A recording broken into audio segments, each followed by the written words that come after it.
Hello everyone and welcome back to the Great Book of Grudges. My name is Nathan and there were some files inside Warhammer 3 which unfortunately have gotten leaked it seems, but we're going to talk about it because I've asked and I've got permission and it's very, very important because it's the full world. Well, barring Nippon, but you can see here a confirmed prototype of the Warhammer 3 map. So keep in mind that this is not the final map, it's confirmed to be a prototype, so stuff can change, but there's a lot to talk about. Like, seriously, there's a lot to talk about. We can see all the different bits of what we know already. The Old World, Norska, Kislev, the Darklands, Southlands, but the thing is that there's so much cool stuff being added. Obviously, we're seeing a full return of Lustria and the Southlands, which is so important. There are the Southern Chaos Waste too, which was actually really surprising to me, considering that, well, pretty much nothing's there barring Beast Fiends, or how the fanbase is calling them, Demonic Penguins. Khuresh and IND are on the map too, although there doesn't seem to be any positioning for them. However, all of Grand Cafe's there. We've got Warhammer Korea there too, which didn't really have a proper name, I believe. I'm imagining that the reason why IND and Khuresh have nothing is because there'll be eventual DLC. And I'm just going to say here, a lot of you guys said, oh yeah, stop saying IND and Khuresh are coming.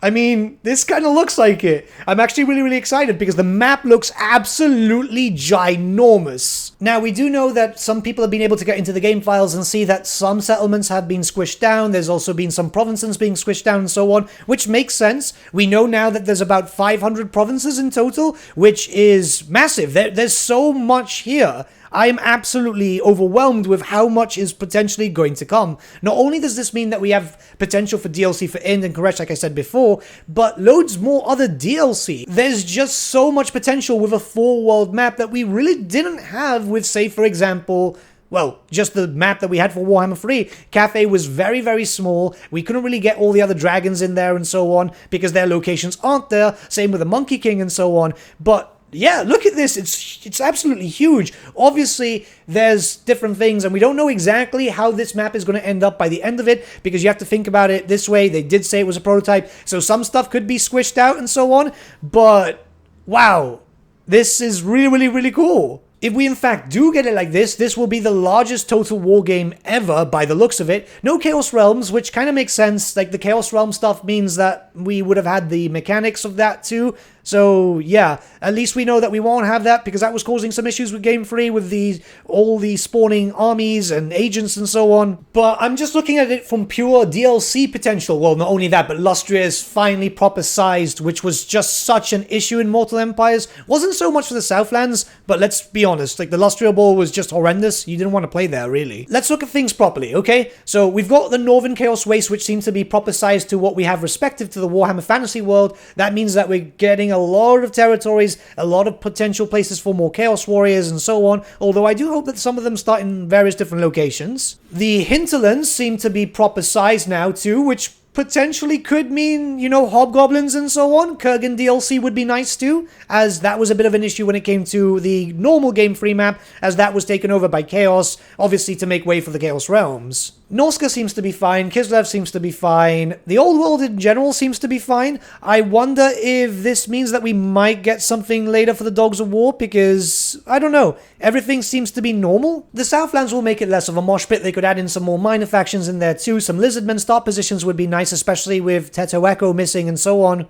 Everything in the Southlands was kind of squished, but not so much as, like, of course, Lustria. Orth 1 is the same, that's pretty cool. We've also got a bit more space when it comes to the Dark Elf territories, which is kind of nice, because everything was a bit scrunched up. Hopefully that means that they can move some things around, because everything is just way too much there too. I keep looking at Lustria going, oh my god, this is beautiful, this is exactly what we wanted. And what you can see with those terms of lines, as far as I understand it, is the lines then leading to dots leads to settlements. So it does look like it's been reduced in terms of settlements and so on, which should make the Lustria Bowl a bit better. At least I really hope so.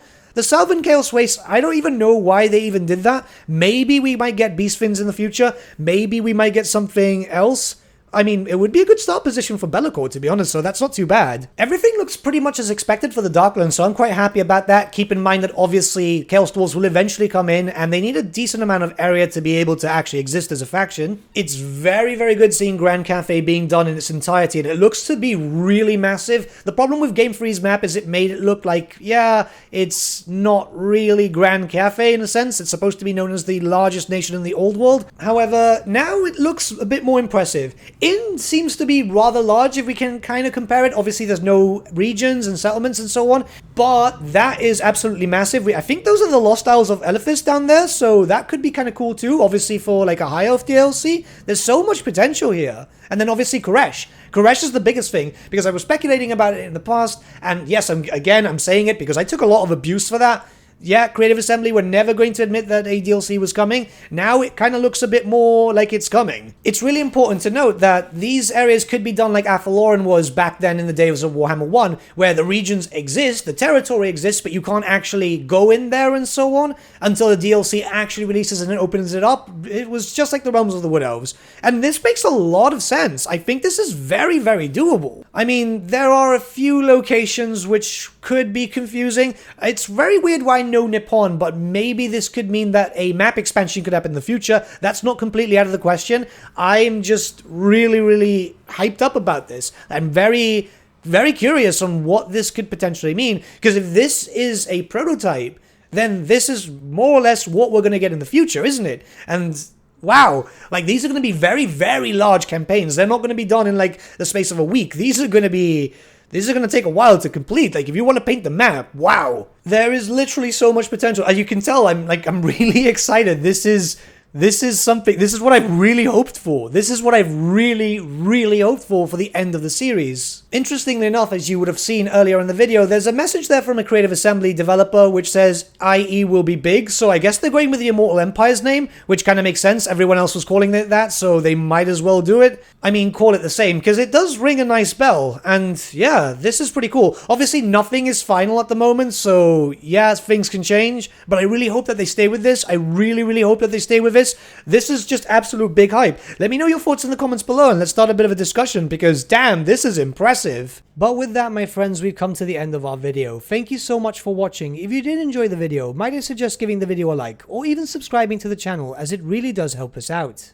In the description section below are various links to different social media platforms such as Facebook, Instagram, and Discord. Also in the description section is an affiliate link with Element Games where you could buy loads of hobby-based products, not just Warhammer, for 10 to 25% off. Making a purchase using that link and also our special code, which is also in the description, supports the channel at no extra cost to you, which we think is rather cool. A big thank you to our patrons. Your support means the world to us. It's amazing that people want to help a small channel like us grow and get to a higher level of content. A big thank you to Gibraltar LUSC, Ryan Bertsche, Andrew Prince, and Okro for subscribing to us at our Fane level. You guys are super cool. And a big thank you to Edward Yule, VS Vasan, Aaron Whitman, and Shaggy for subscribing to us at our King level. Honestly, we can't thank you all enough. And lastly, a big thank you to all of you for liking, sharing, and commenting on these videos. Honestly, it's because of you guys that the channel's been growing at such a great pace lately, so we can't thank you all enough. But with that, my friends, thank you so much for watching once again, and we shall see you all again very, very soon. Have a good day.